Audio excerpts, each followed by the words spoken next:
Good evening and welcome to Teresa Lang Center at the New School. I'm Alexandra Wagner, Program Chair at the National Psychological Association for Psychoanalysis, and it is a real pleasure to be collaborating again with Magazine Cabinet by marking 40th anniversary of the film Asylum, and to speak afterwards about the legacy of R.D. Laing. I will just very briefly introduce the plan for the evening that is rather long. So first we will see the film in its entirety, and after a short break with some refreshments, we will devote some attention to the panel consisting of Richard Ware Adams, who was cameraman and editor of Asylum, Roberta Russell, and Daniel Burston.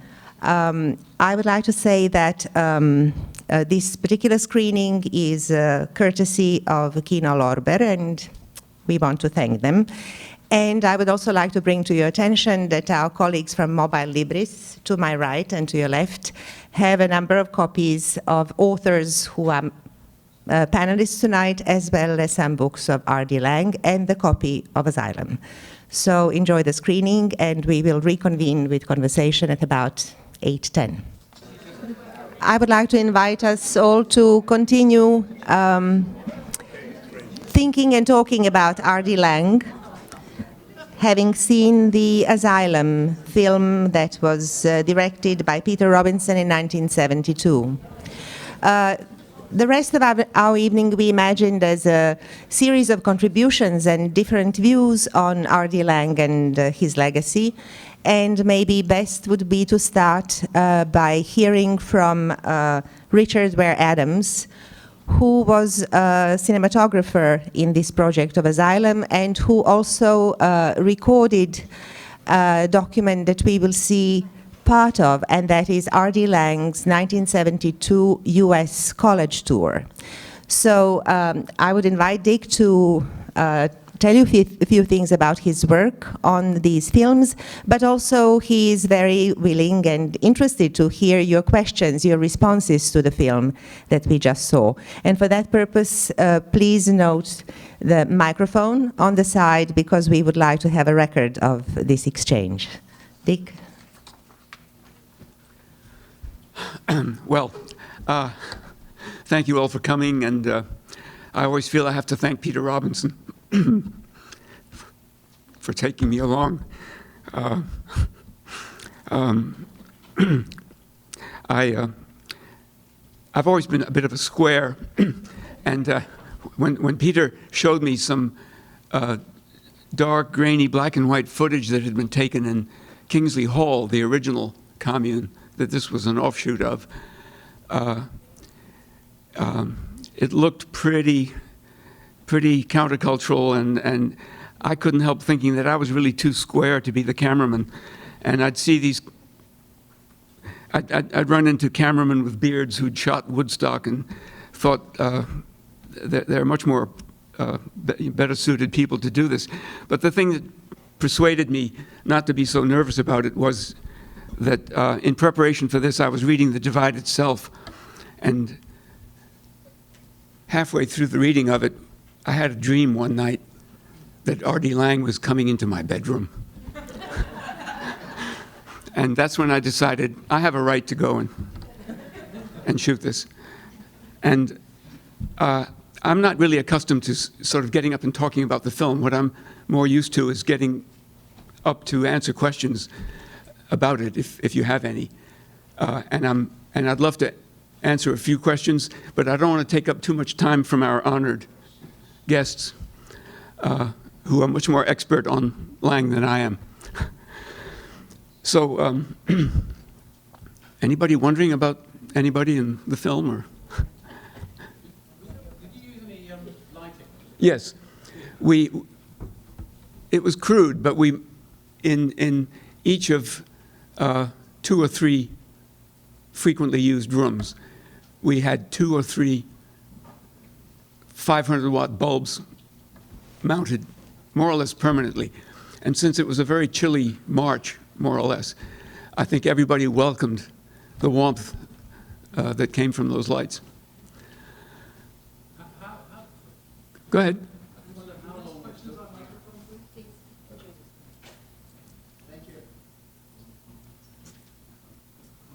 I wonder how long it took you as a film crew to feel that you weren't actually influencing or encouraging them to perform, as it were, for you. Yeah.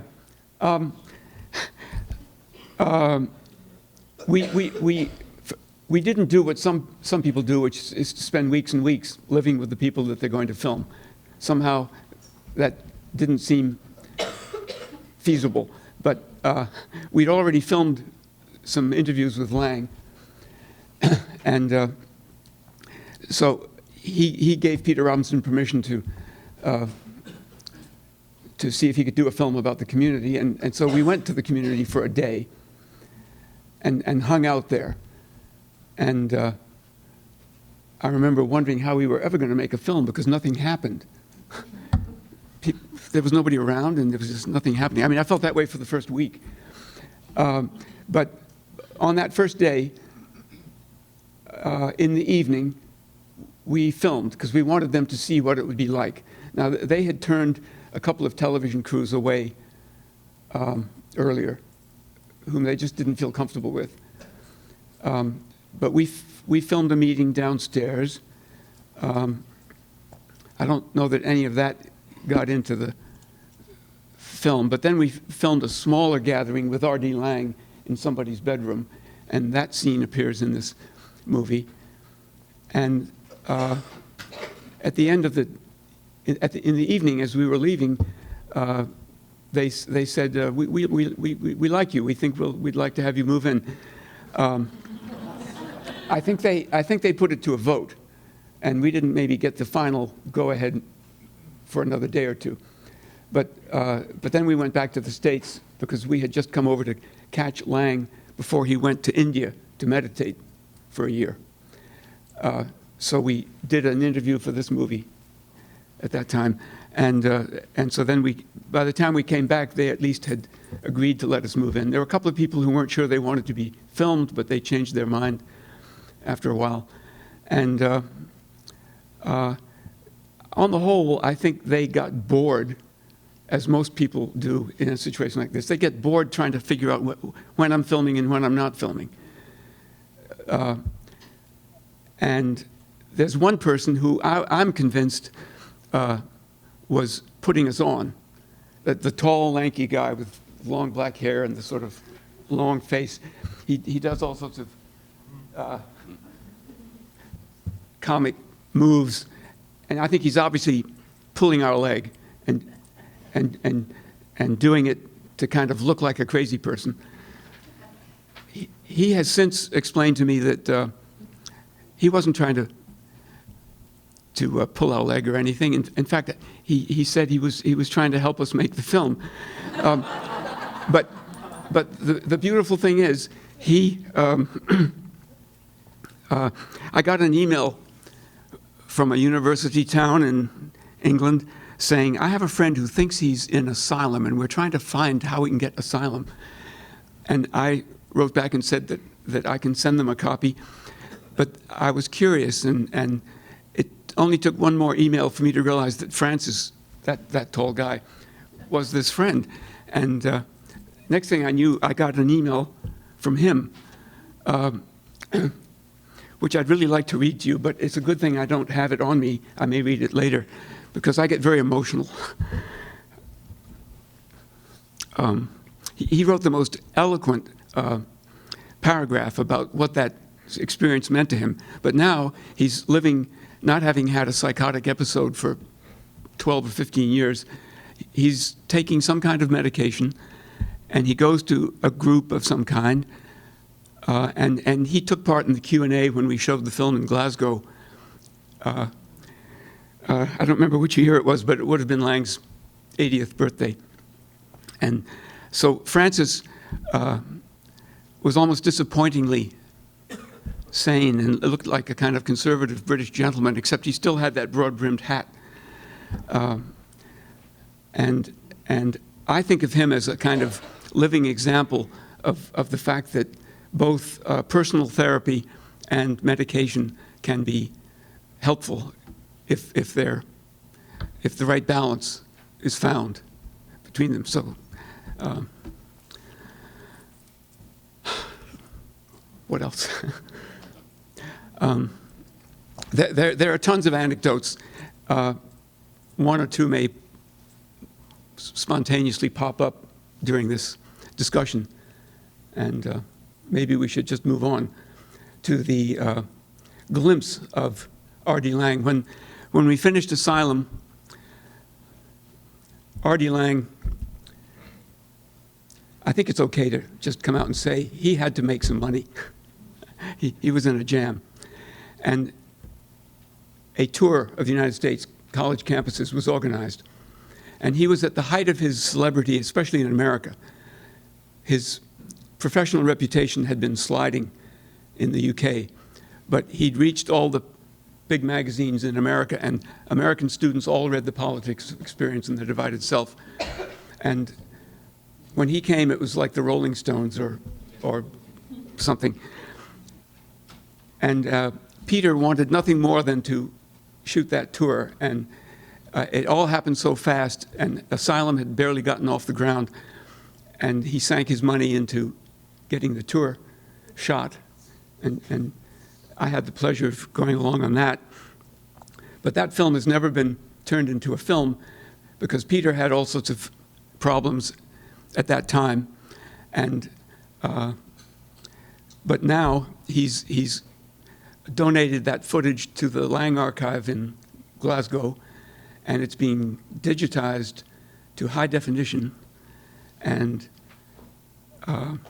if I'm lucky, I will be synchronizing the sound to the picture 40 years after I shot it. You know, it's called, or you know, looking at the dailies 40 years later, because I haven't seen most of it. But we did a short piece for Channel 13, so what you're going to see is a piece edited for a Channel 13 magazine program with a slightly obnoxious narrator that came with the series. And then attached to that is some rough glimpses that we felt would work without painstaking editing from the footage to give an idea, because off and on for a long time we've been hoping to find funding to make a film out of that. So let's go to the sample. And thank you to Richard Ware Adams, and we are now turning away slightly from film, and I would like to invite Richard and Roberta Russell and Daniel Burston to take the table. A few words about Roberta Russell and Daniel Burston. Roberta, having met Laing in 1980 and having some important exchanges with him about the efficacy of psychotherapy, developed not only a friendship with R.D. Laing, but in fact worked on a book project that came out in 1992 under the title R.D. Laing and Me, Lessons in Love. And I hope we will hear from her what that encounter was like and what was the making of the book like. Someone also more connected with book writing rather than film is Daniel Burston, chair of psychology department at Duquesne University, and author of 2 books that examine legacy of R.D. Laing that you could have seen also on the Libris table, and he will speak about his view of Laing's legacy in today's time, if we may put it so. So please take the table.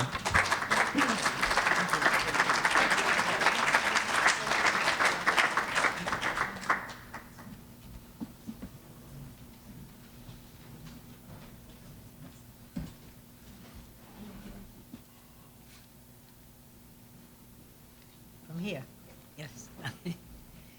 Well, I'm Roberta Russell, and I was one of the most unlikely people to meet R.D. Laing. I was living in New York, but I had a passion to know about psychotherapy and psychoanalysis, and it was from this organization that sponsoring this, or the sister organization, NAP, that I was charged with the task of being a public member of that group and investigating what actually works in psychotherapy based on research, totally alien to what Laing was doing.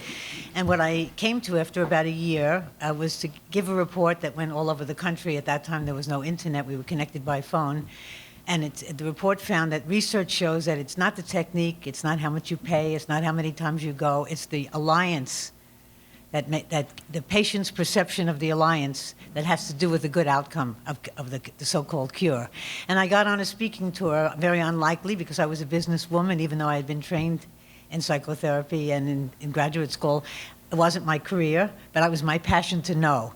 And when I went to Europe and to speak, it was because the insurance companies were wanting to reimburse people who were effective, and medical doctors had no special claim to therapy effectiveness. So I go to Europe and I give a talk, and I meet the organizer of the conferences, and he invited me to Spain, where I met Laing. My talk was on the outcome of psychotherapy, and Laing was the star, and it was a 3-week conference in Zaragoza, Spain.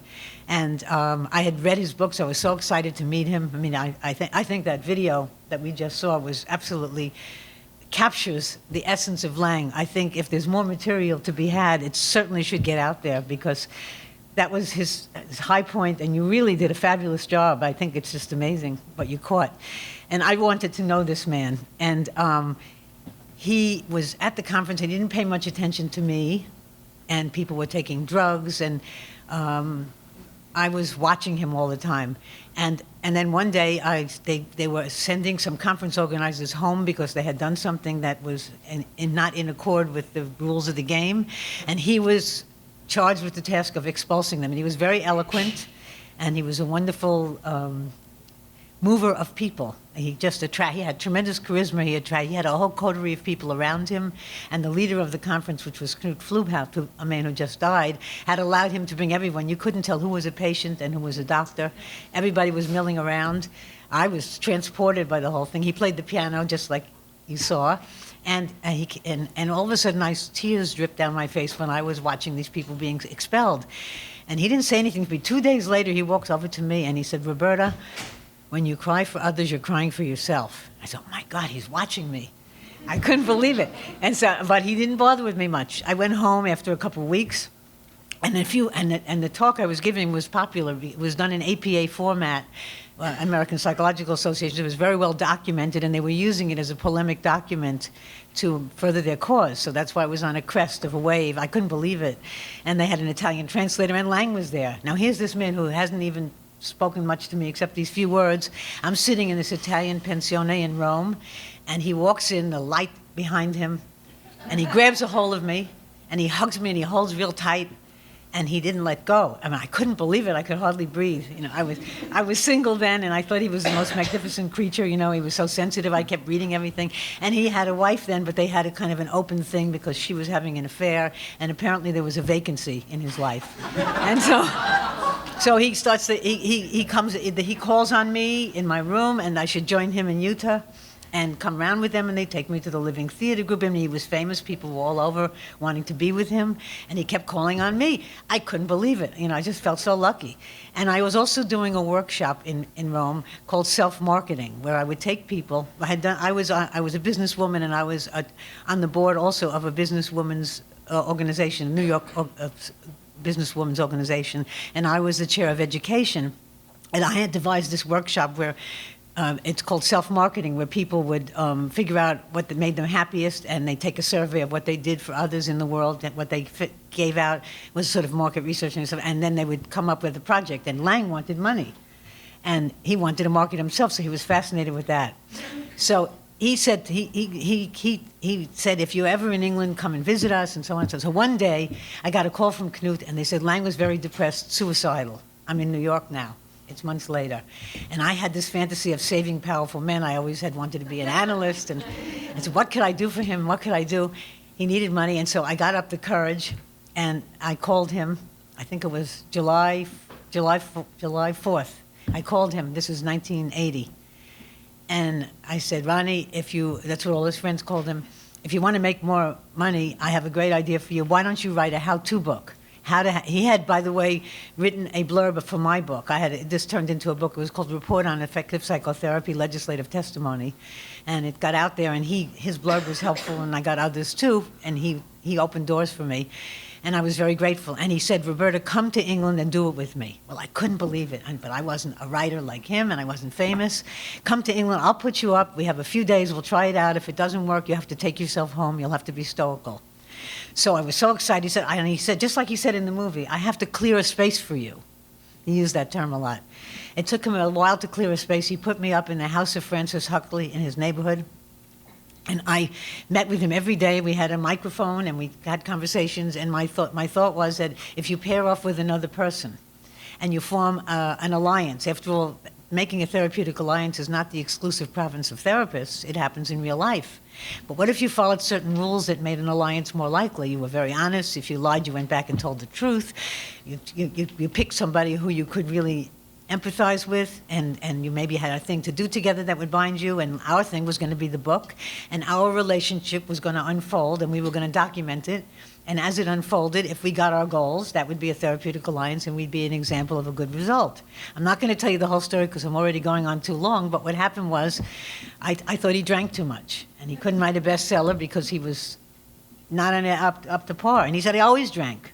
You know, he thought I was intrusive and irritating, and my 3 days were getting used up, and the kids would walk in while we were taping in his house, and he was going to send me home, and I was very sad about it, but I didn't know how to get around it, because if you don't tell the truth, who's going to trust you? And if you don't have a trusting relationship, how are you going to have an alliance that's therapeutic? So the last session was coming up, and he said, I said, would you do me one favor? Let's have it in Huxley's house where I'm staying. So we had privacy. So we go to the last session, and he's very disagreeable. Obviously, I'm annoying him with my comments and everything. And he's not interested in me, and I confront him. I said, you cut me off when I talk. And he said, well, he doesn't have any reason to be interested. You know, he didn't feel like any polite behavior was forthcoming. He was very in the moment. And then all of a sudden he said, and by the way, Roberta, I don't know much about you.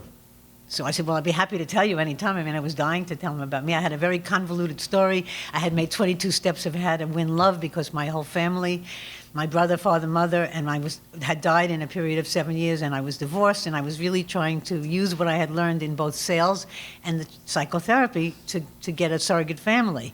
So I had rules made up, but they sounded very arcane and arbitrary, and I wanted attention. I wanted someone who could really understand me, and how could I get a better guy than whose whole profession was learning how to attend to and listen and understand someone's world? He was the master.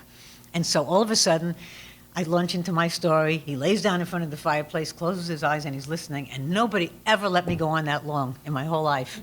And I had the feeling, partly because of the halo effect, but partly because it was true, he understood everything. And after that, he didn't kick me out. He had me come with him every day. He invited me back to a party that night at Mayfair House, which was the successor to Kingsley Hall, or one of them. And I was with him all the time. It got a lot of notice from people, and we had I can't take any more time because other people have to speak, but if you read about it, it's in a book, and it evolved into a book called R.D. Laing and Me, Lessons in Love, and he made me very happy, and I did in the end get all my goals.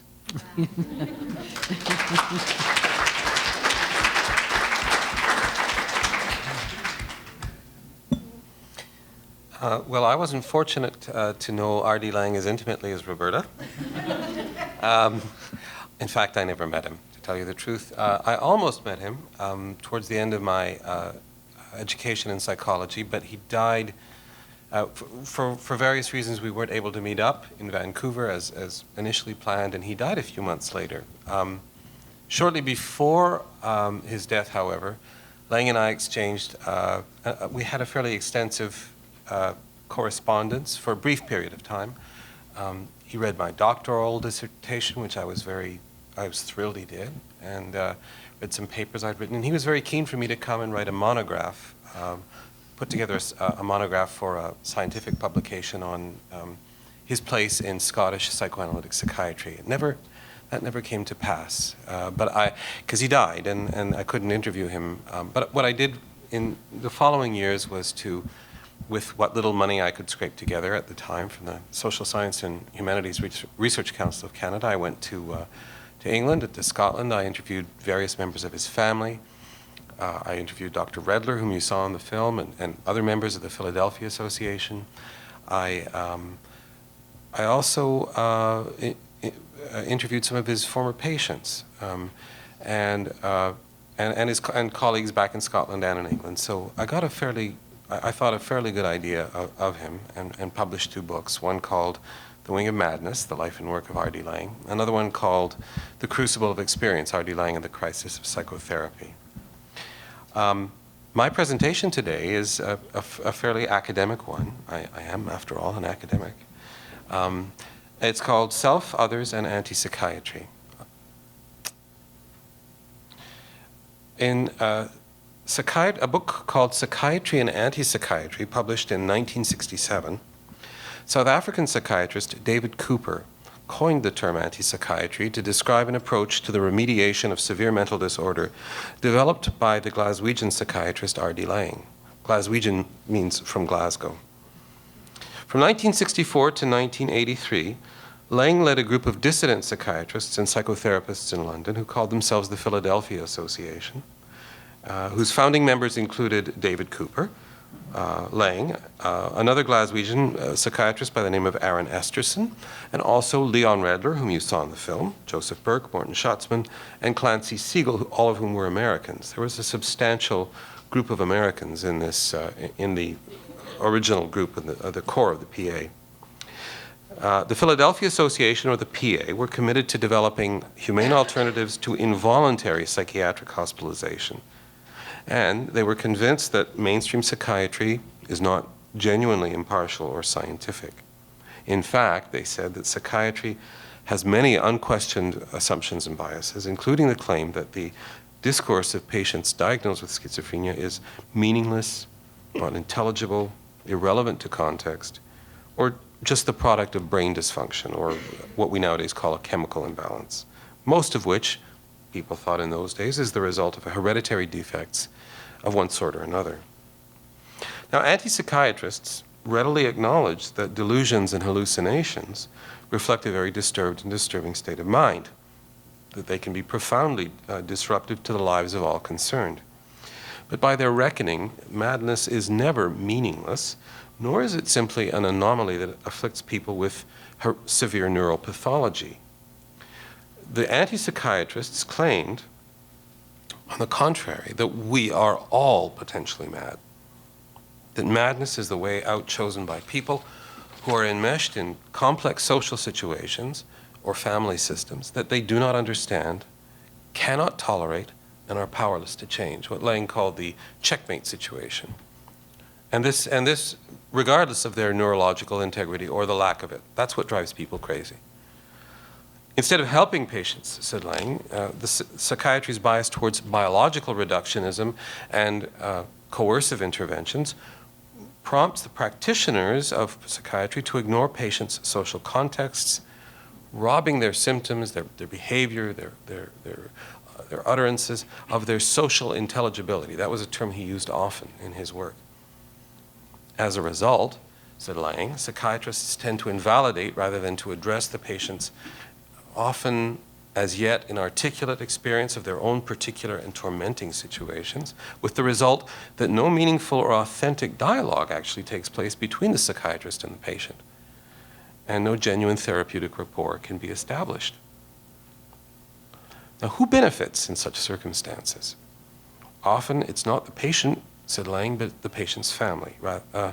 Whether they're aware of it or not, said Laing, families of deeply disturbed patients often have a vested interest in silencing the identified patient because her delusions or hallucinations evoke disturbing hints of traumas, family secrets, or interpersonal states of affairs that are disjunctive or inconsistent with the family's idealized self-image, what family therapists call the family myth. In fact, said Laing, many radical experiential disjunctions, as he called them, between patients and children occur precisely because parents secretly wish to punish children who refuse to cooperate in keeping these collective fictions intact and operating. As Laing said more than once, he said, "We do not hospitalize patients because they suffer. We hospitalize them because they're insufferable."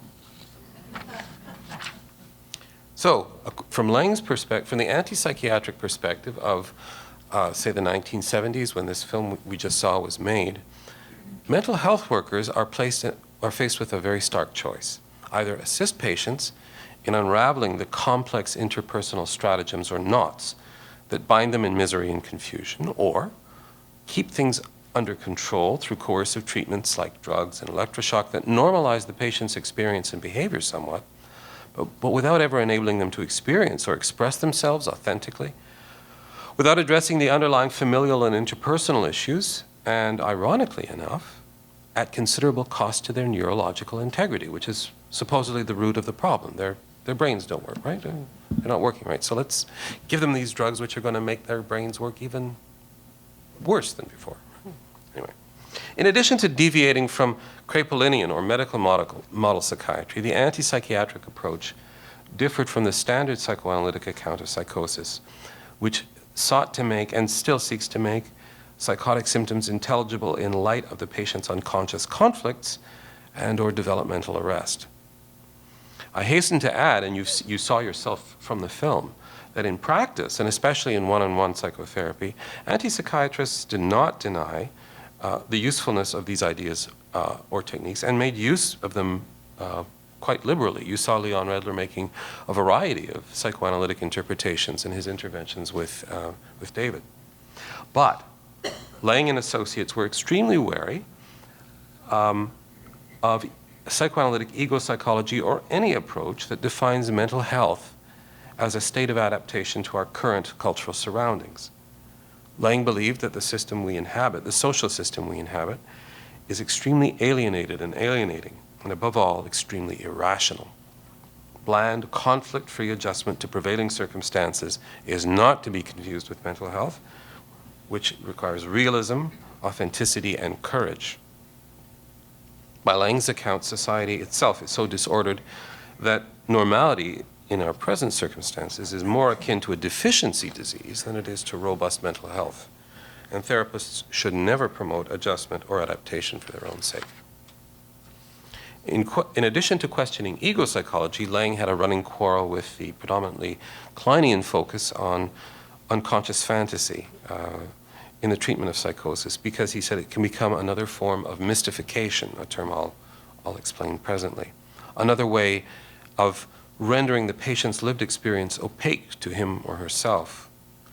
Laing subscribed to the existentialist thesis that we are always beings in relation, and that our being for ourselves in health or illness is inextricably intertwined with our being for and with others. He therefore regarded any theory that situates the locus of pathology squarely in the brain or the unconscious of the individual, while minimizing or disregarding their enveloping social context, with considerable suspicion. In 1961, Laing published a remarkable but very difficult book entitled Self and Others. One of the tasks he set himself here was to describe the means by which we influence others to experience and act on the world in ways which are consistent with our own often unconscious needs, beliefs, and expectations. Unlike the defense mechanisms described in psychoanalysis, projection, introjection, reversal, reaction formation, and so on, interpersonal defenses, as Laing calls them, are not intrapsychic processes which take place in the mind or the unconscious of the individual. On the contrary, they're ways of acting on the other's experience of oneself and of the situations in which we find ourselves. Here's two very simple examples. Let's say you're a parent and your son just came in third in a grueling race. His friend and rival Eddie came in second, ahead of him. As your child comes off the track, you greet him with the following words. You say, "Well done, personal best. You improved your time by 6 seconds." Alternatively, you might say, "Oh well, Eddie beat you again. Better luck next time." The first way of framing things invites your child, your son, to frame his recent experience as a positive step in a pattern of self-improvement, the mark of a potential winner. The second defines your son as a serial loser, or someone who did not try hard enough and therefore needs luck to succeed. Another example. Many children have had the experience of dealing with a parent or an older sibling who is trying to help them, and let's say for the sake of discussion, help them to master a math problem or memorize a long poem or passage of prose. But their manner of helping is actually profoundly unhelpful. The more they help, the harder it gets. We've all been there, by the way. I'm sure if you can remember from your childhood, we've all had that experience. Now, whether it is parental narcissism or, in the case of an older sibling, disguised hostility that stems from unresolved sibling rivalry, the helper in this case may greet a child's protests with a statement like, "Oh, you stubborn, ungrateful little girl." This attribution has the rhetorical effect of shifting the blame from the so-called helper onto the helper's victim. And if, by dint of repetition, the older child can eventually induce the younger child to experience herself as stubborn and ungrateful, she'll blame herself, curb her anger towards her unhelpful helper, and usually become more confused and helpless in the process.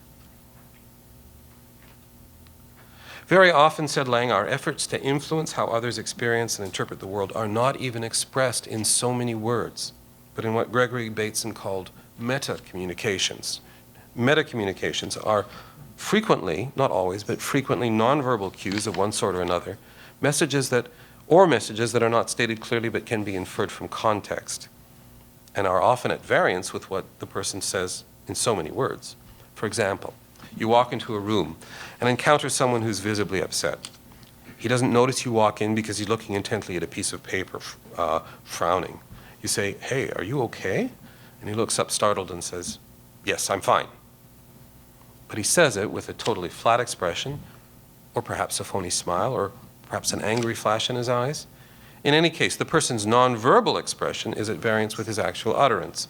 As a result, we generally infer in such cases that he is really not okay, but he doesn't welcome our curiosity or trust our good intentions. Perhaps he fears that others may learn the real reason for his distress as a result of our indiscretion. In any case, the nonverbal aspect of his behavior, the flat expression, the phony smile, or the angry eyes, convey a message at variance with the "I'm okay" message, and that is, back off. And this is a meta-communication which may be obvious to us, but which he may not even be aware of, and which he may actually disavow later if he continues to feel threatened by whatever it is that actually upset him in the first place. Now, these examples are pretty transparent, and in fact, they refer to fairly common experiences I think most of us have had. But in this book, Self and Others, that I referred to, Laing was attempting to explain or unpack patterns of interpersonal communication that are even more disturbed and disturbing, where the meta-communications are more subtle and ambiguous. And here's the kicker, where both parties in the exchange are often sending out meta-communications that are at variance with their verbal utterances. These interpersonal stratagems include Gregory Bateson's classic double bind, in which there's not only a double message, but a tacit injunction or a rule against discussing the latent implications of the person's contradictory behavior and utterances. In addition to the double bind, Laing describes a wide range of interpersonal stratagems that influence how others experience themselves in relation to others, including, and I'm just going to read off the list, tangential responses, placing others in false or untenable positions, using pretense and illusion, attributions and injunctions, collusion, so on and so on. We don't have the time to discuss them, do justice to any one of them, never mind to all of them. But the point is that the processes by which we strive to shape the other's experience of their interpersonal world often leads to a state that Laing called mystification, in which none of the participants are really aware of what's happening or why.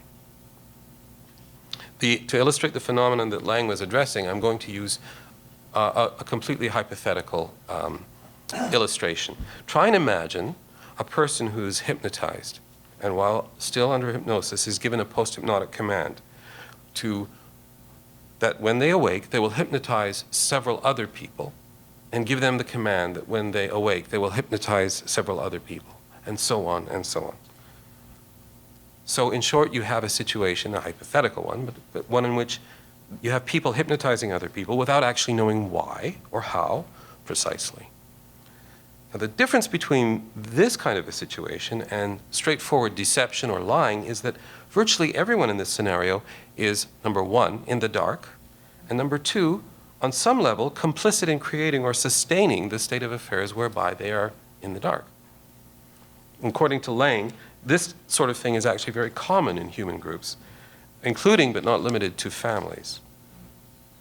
People who do not collude in sustaining this kind of collective hypnoid state are likely to be excommunicated, labeled deviant or mad. And Laing devotes some memorable passages in Self and Others to describe the harrowing experiences that many people go through when they find themselves involuntarily waking up from a kind of collective trance, or a collective narrative, if you prefer, that has shaped their lives and continues to shape the lives of some of their nearest and dearest, and that they now see through. All things being equal, Laing's view of small group processes was pretty grim and disenchanted. Indeed, if there's any historians in the audience today, though it germinated at the Tavistock Institute, where Laing was working at the time, Laing's pessimistic view of groups contrasts dramatically with the almost messianic fervor of the sensitivity groups and the T groups developed jointly by Eric Trist of the Tavistock and Kurt Levine here in the United States. T groups and their close cousins, the sensitivity training sessions, were embraced by the human potential movement during the same period of time in the USA, and also to a lesser extent in the UK.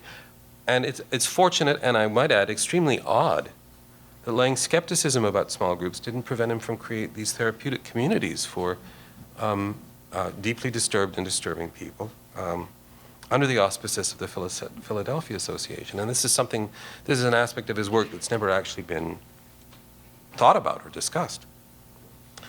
Anyway, from 1964 to 1970, under Laing's leadership, the anti-psychiatry movement in the United Kingdom was relatively cohesive, and the Philadelphia Association and its associated households for, like the ones we saw, grew apace, despite high-profile defections from people like Aaron Esterson and Clancy Siegel. And meanwhile, Laing's ideas about social phenomenology, mystification, and so on, which start in Self and Others, were articulated, unpacked more fully in a series of remarkable books. Sanity, Madness and the Family with Aaron Esterson, which he co-authored with Esterson before their break. Interpersonal Perception, that was co-authored with Philipson and Lee. The Politics of Experience, which I'll bet most of you have read, or portions of which I'll bet most of you have read. And finally, The Politics of the Family, which was only appeared in the Pantheon edition here in the States in '71, the year that you see him on film here, but appeared earlier in Canada in 1968. But meanwhile, in 1971, the same year, the segment that you showed us afterwards was made. That was 72. Was it 72? I think so, yeah. Okay, well, it was 1 year previous to that speaking tour that David Cooper published a second book, or perhaps it was his third, but another book called The Death of the Family, which took the anti-psychiatry movement in directions that Laing rejected out of hand. Laing was about to marry Jutta Werner, the woman he introduces as his wife on screen. And much as he deplored the misery and confusion experienced by patients in dysfunctional families, he did not wish to abolish the family per se, nor did he wish to support political activists who sought to insert that goal, the abolition of the family, into this broader context of third world struggle against imperialism. And from that point onwards, Laing vehemently rejected the anti-psychiatric label.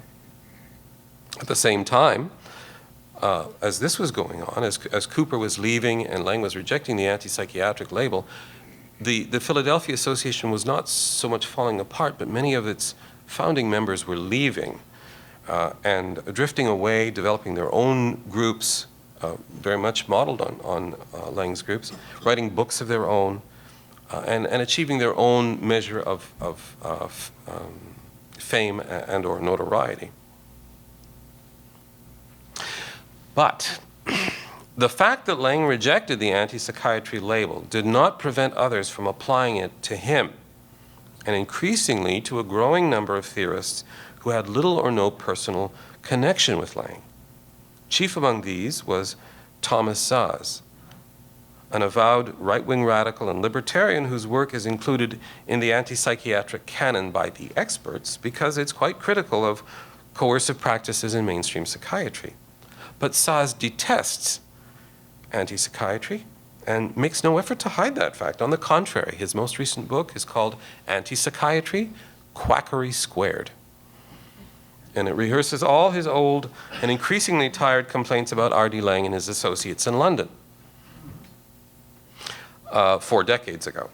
Another fellow traveler, or person who was anointed as an anti-psychiatrist against his will, was the French philosopher Michel Foucault, whose book Madness and Civilization appeared in English with the help of Laing and Cooper in a series Laing edited for the Tavistock Press in 1971.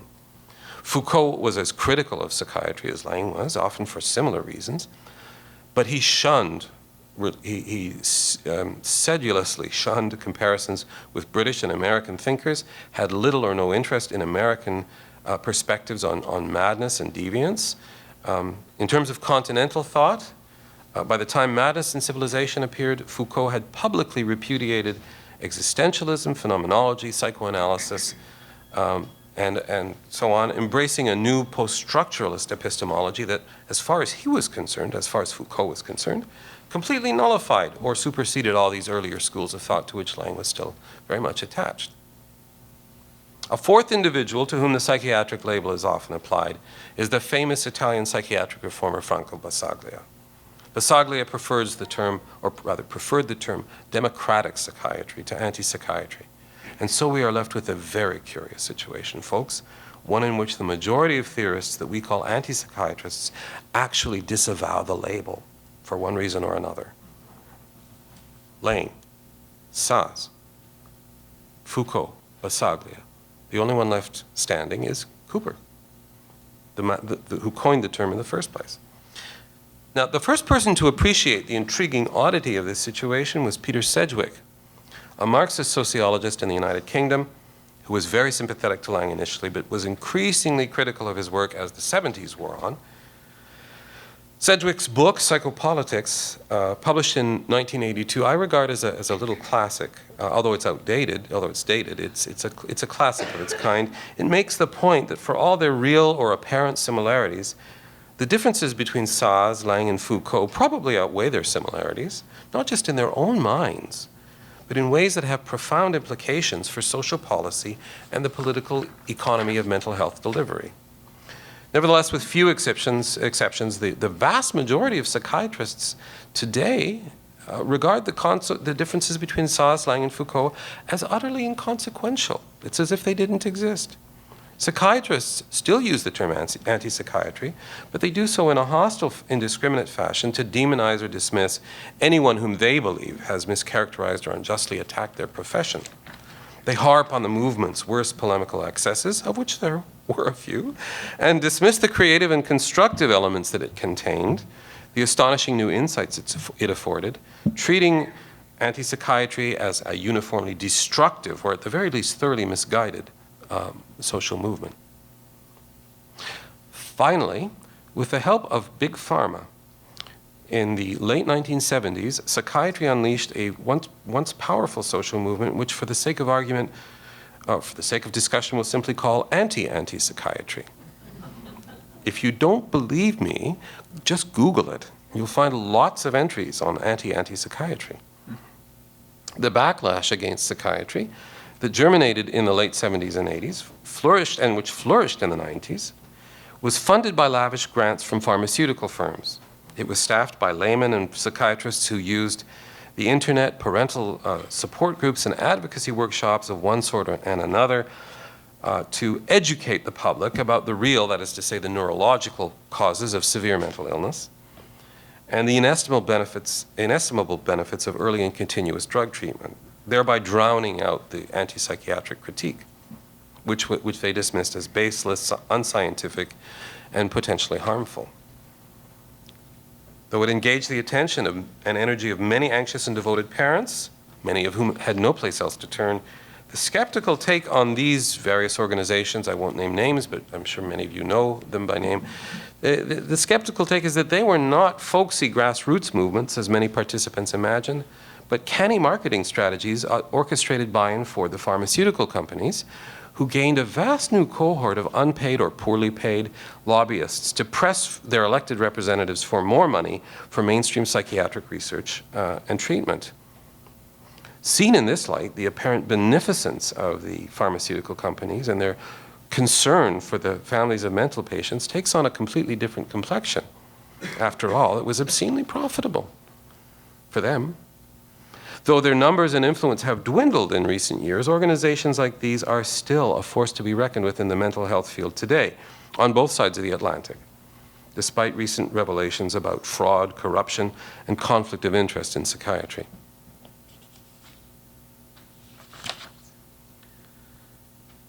Nowadays, the term anti-psychiatry continues to be applied, both by friends and critics, to forceful and articulate critics of psychiatry, like psychiatrist Peter Breggin, journalist Robert Whitaker, psychologists Lisa Cosgrove or Richard Bentall. With rare exceptions, today's anti-psychiatrists, as they're called, are not versed in phenomenology or existentialism or psychoanalysis, or if they are, they don't advertise that fact.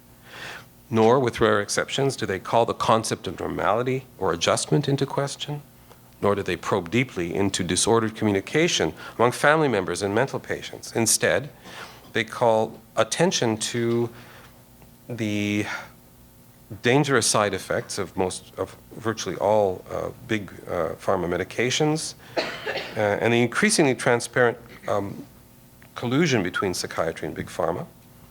By their account, psychiatry is continually expanding the DSM in the interests of medicalizing all forms of human suffering, and pathologizing states or traits like shyness, grieving, adolescent mood swings, without real clinical or empirical justification. A complaint that, by the way, Laing did endorse wholeheartedly, and one which is echoed at long last in Alan Francis's recent grievances with the DSM-5. I don't know if you've been following them, but Alan Francis has finally come around and said exactly the same thing that Ronnie Laing was saying in the about the DSM-3R back in the 70s. And yet no one remembers that Laing said it first. So the preceding reflections raise the following question. Who is or is not an anti-psychiatrist? And what criteria are we using when we make that attribution? I've always thought that historians of the mental health disciplines have a strong stake in defining anti-psychiatry narrowly.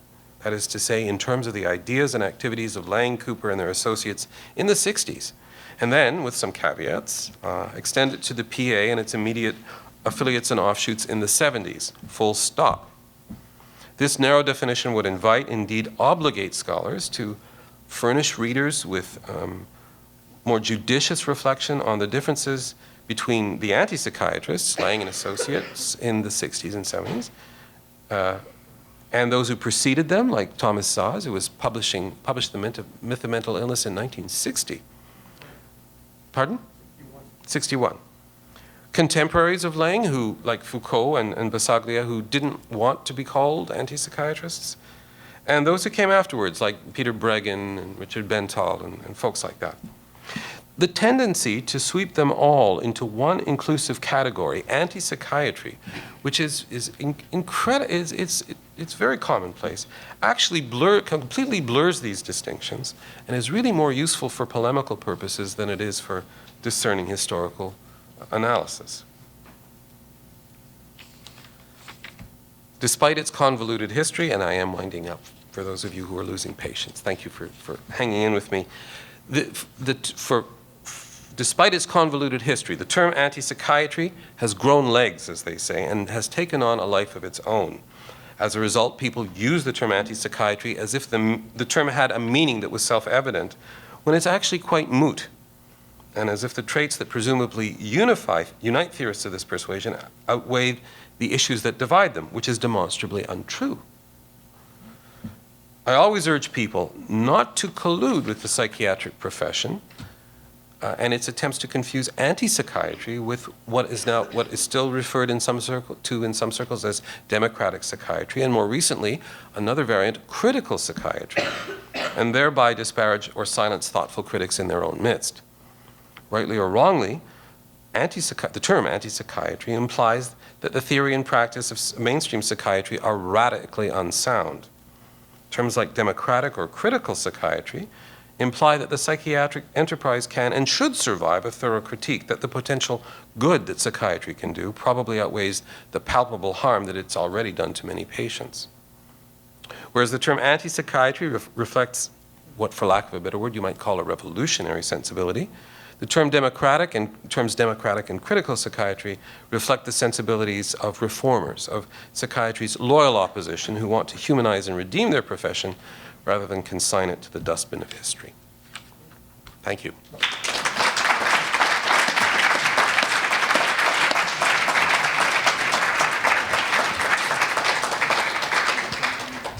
Are there questions you would like to address to our speakers?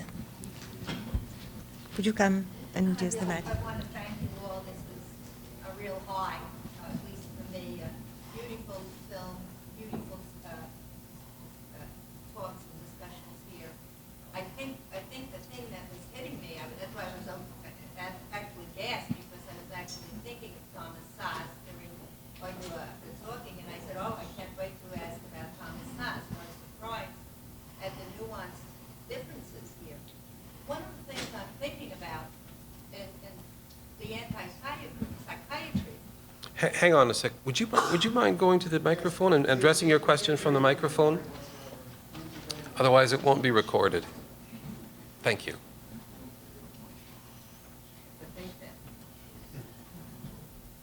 Sorry to put you on the spot, but go ahead with your question. Okay. Anyway, I had a wonderful evening. It's erudite and beautiful, and really takes me back a number of years to some of the heroes of the past. But what I was really thinking of, and I was saying that I was surprised that when I was thinking of Thomas Saz and along that line, I was surprised to hear you make these differences, so I will have to read and debate it later.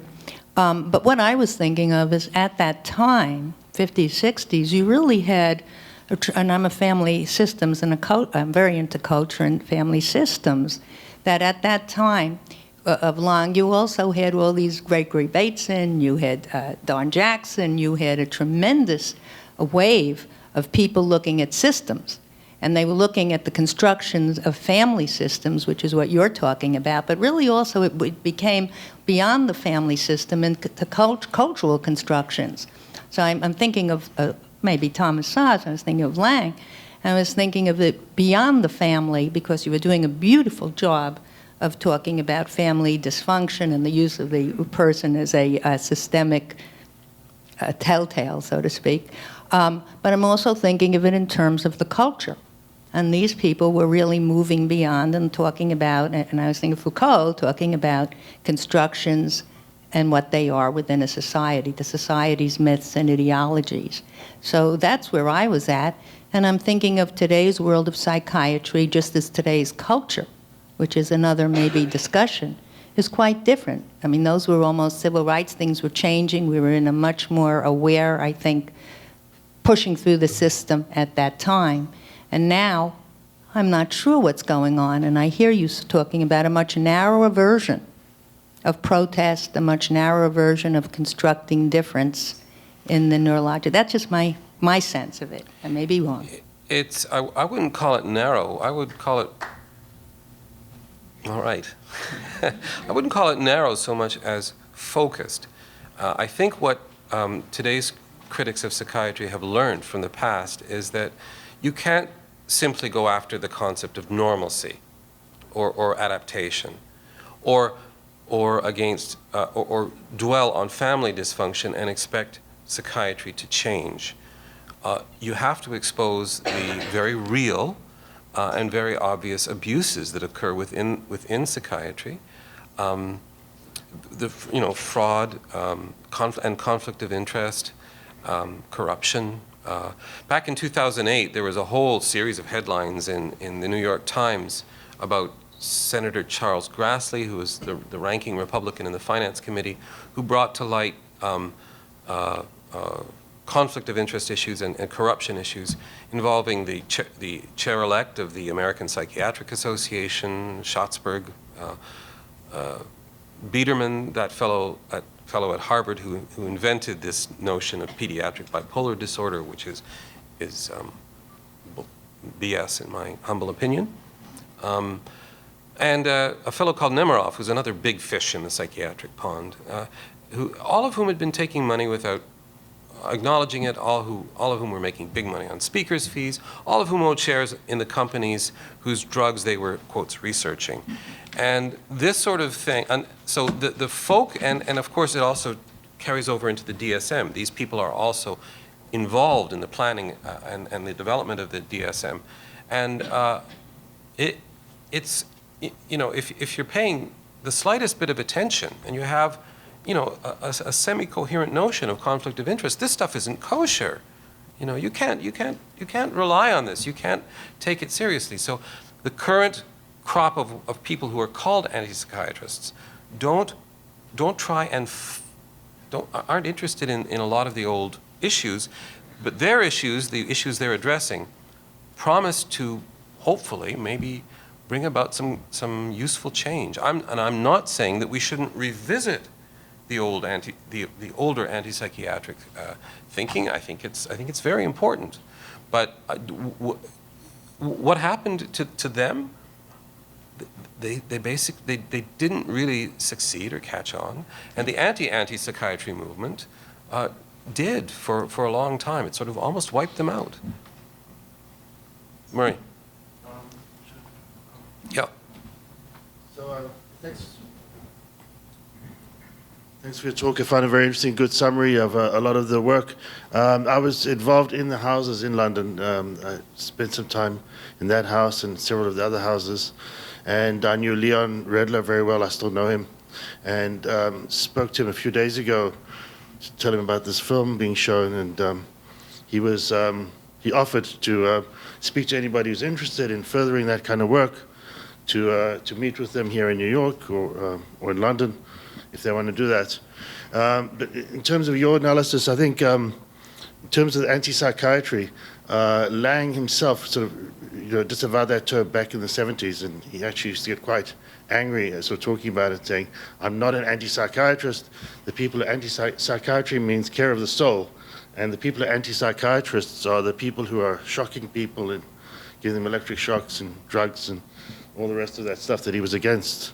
So he sort of disavowed that term a long time ago. But I think also in terms of the left, wanting to see him do certain things in terms of the sort of political struggle, that I think he found it somewhat difficult to separate sort of the care and treatment of these people that he was very engaged in, and Leon and the other people you see in the movie were very concerned with the sort of treatment and interaction with these people in the houses in a very sort of non-ideological way. And they were trying to sort of just help people deconstruct their confusion that they'd maybe got from life and help them live a better life. Mm-hmm. And so they wanted to separate that from a sort of much more political struggle, like David Cooper was very into, although, wasn't totally against it, but he wanted to make that separation. Yes, he did. So. Yes. I also just wanted to mention that we're having a Laing conference later next year, and anybody who's interested in being on the mailing list for that, if you just give me your name or a business card, I can keep you informed on that. Thank you.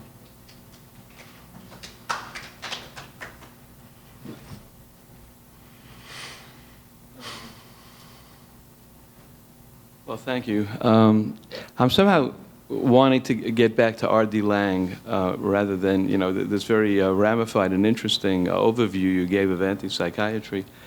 Because what strikes me is that, I'm just of the age, and I'm just the kind of person who read R.D. Laing, avidly there in the late 60s and 70s, and I wrote a book on D.H. Lawrence where I brought in a lot of R.D. Laing.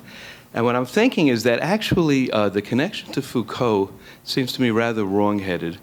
Because I think the thing about R.D. Laing was that there's a certain essentialism.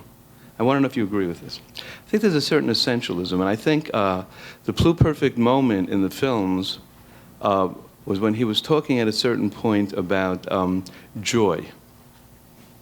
And what he was saying about joy was actually a very simple notion, I think. And it's a sort of an essentialist notion of the psyche, that there's something very whole in the psyche that gets lost in all kinds of ways in society, and psychiatry, as it's practiced by many people, it just adds to the obfuscation and confusion. And if you can just get straight to that soul, it really doesn't matter that somewhere this person has all this fog and, you know, strange signals going around his soul, but you can go from your soul to his soul. In a way, it's, I think, a very simple idea, and yet a very deep one. And I think we also saw some signs there of R.D. Laing going a little mad because people were taking this rather simple idea and doing strange things to it. And so I guess I'm saying, and so the connection to Foucault seems to me strange, because Foucault certainly would not believe in such a thing. In other words, R.D. Laing is really not about post-structuralism. It's almost about a kind of restructuralism and a kind of belief in the soul, psyche, soul. Agreed. And, I wonder Absolutely. what you would say about I agree 100%. Yeah, absolutely. All the way down the line, yeah.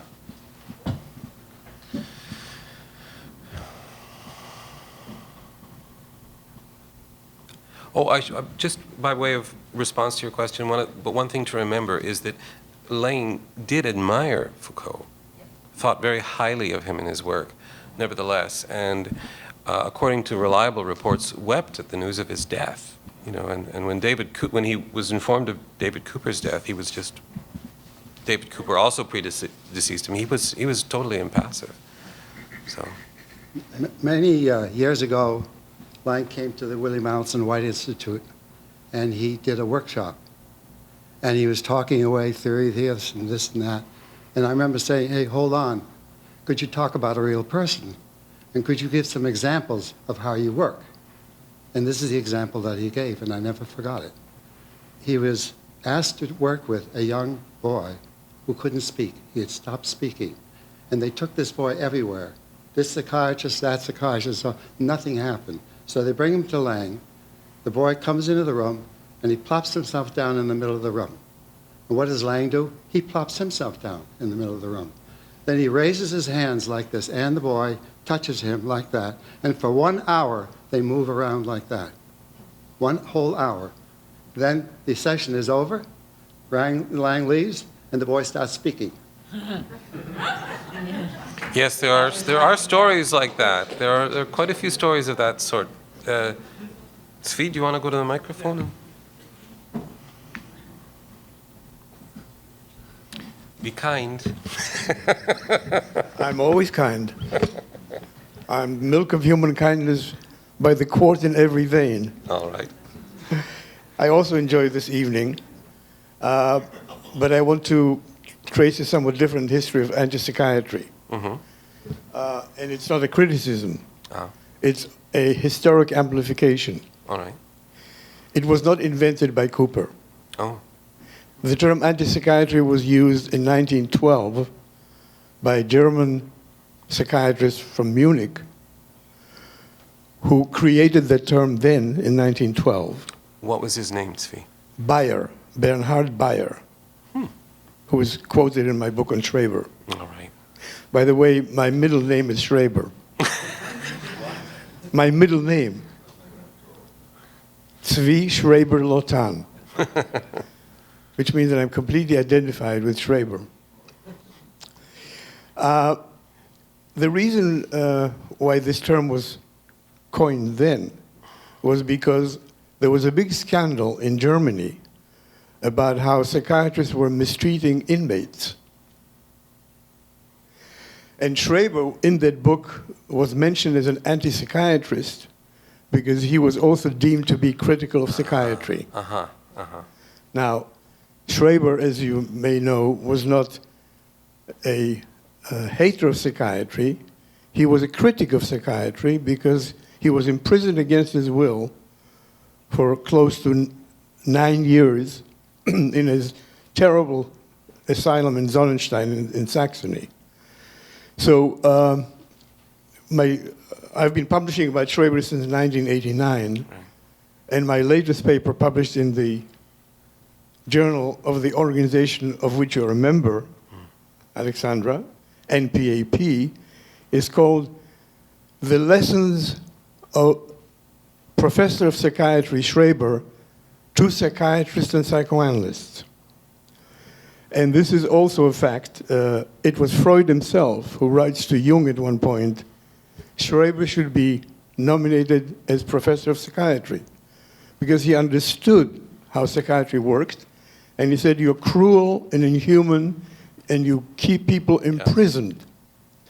So in this sense, Sass was also an anti-psychiatrist because he was against involuntary hospitalization. May I interject something here, Tzvi? I gladly accept the correction on the terminology, but when Cooper introduced or reintroduced the term in 1967, he clearly meant something a little bit different.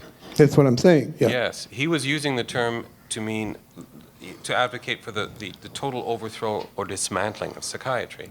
And he was using it in a context where, in addition to the physical restraints and the somatic therapies that they had, they were now using drugs and so on. So it was a different, the term was introduced to English-speaking audiences by Cooper, and it had in a slightly different frame of reference. Right. But there's a difference between somebody who is preaching the abolition of psychiatry as such, versus those who are critical of it and want to improve it. Yes, well, I made that point, yes. Yeah, so in this sense, Schreber was not anti-psychiatrist. Right. But the point is that the profession, as any profession, was always sensitive to being criticized. I mean, you can also say there is an anti-medicine movement because there is alternative medicine. And there are those who will say, I'll never go to a doctor. I'm going to somebody who gives me all kinds of natural medications. Right. Well, so what I want to make is also another point, that psychiatry is not like medicine. Because psychiatry is a social discipline which is akin to law. Both the legal profession and psychiatry are here to protect society from antisocial elements.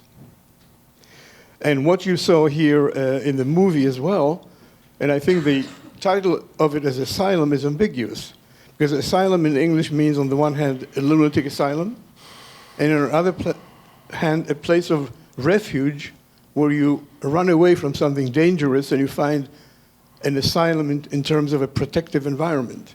Like, for example, somebody who is a political persecuted somewhere in another country finds asylum in America, the land of freedom. So in this sense, the title of the movie is ambiguous, and maybe rightly so. Sure, yeah, I understand that, but it also is a criticism of the asylum in the sense of mental loony bin, see? Now, psychiatry, as I said, as law, is concerned with protecting society from antisocial elements. And therefore, it has to be borne in mind that in this sense, it's always going to be hated or criticized because it incarcerates people the same way the legal system does. The other point here is also that there is also a conception of something orthodox, i.e. Catholic, and something which is a Protestant attitude, which fights against it. Now, what is the difference between psychosis and sin and crime and vice? They're all different ways of looking at unacceptable behavior in social terms. Now, in Europe, we had the religious system, and religion in the shape of Malleus Maleficarum defined all kinds of diabolical practices which the church combated in the name of religious sanity. So I remember some of my teachers in Rochester also called the DSM as the modern Malleus Maleficarum. Mm-hmm. In other words, because it multiplies diseases for a pecuniary reason. They are diseases because we get paid for treating them, which is a point which you very eloquently made towards the end. Now, Since we have only until 10 to be in this room. I want to make just one more final point. Please, because then I would like to return the conversation to another topic. You might call my concept of dramatology anti-psychiatric. You might say that I'm practicing anti-psychiatry too, because I'm saying that the Jaspers and Kraepelin are mythologies irrelevant to real life.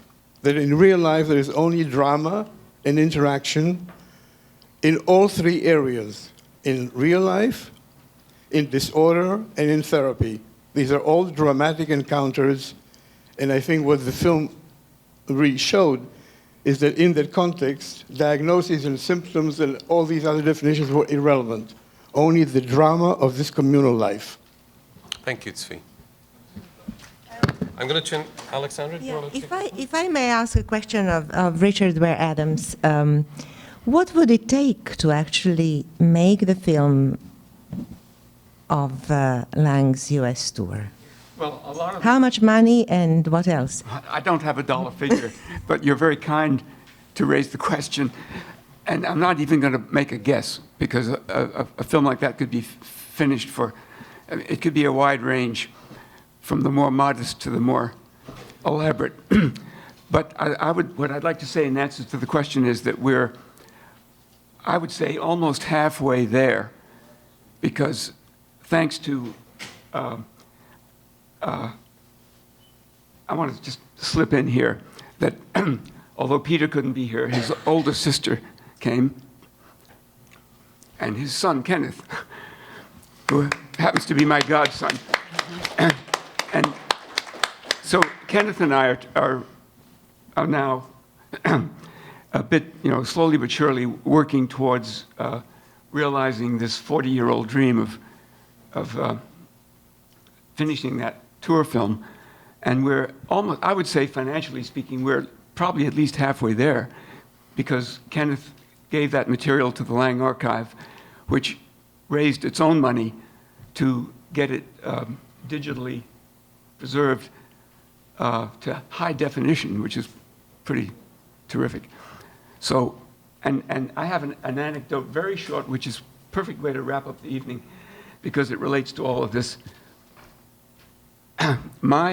One of my favorite moments was with Lang, but I had forgotten it.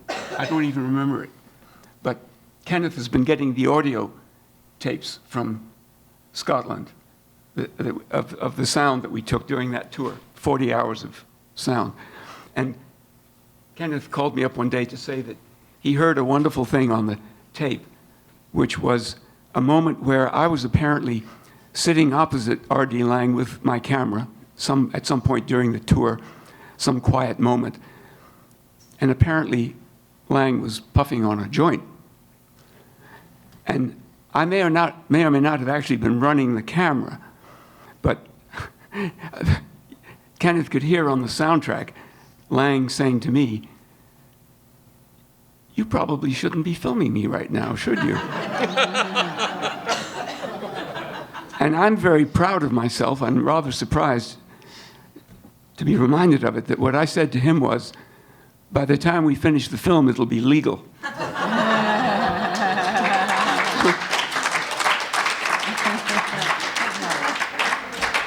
So I would like to thank our panelists, Roberta Russell, Richard Ware Adams, and Daniel Burston. And I wish us many pleasant, or maybe not so pleasant hours about thinking about Lang's legacy. But thank you for bringing it to us. Thank you.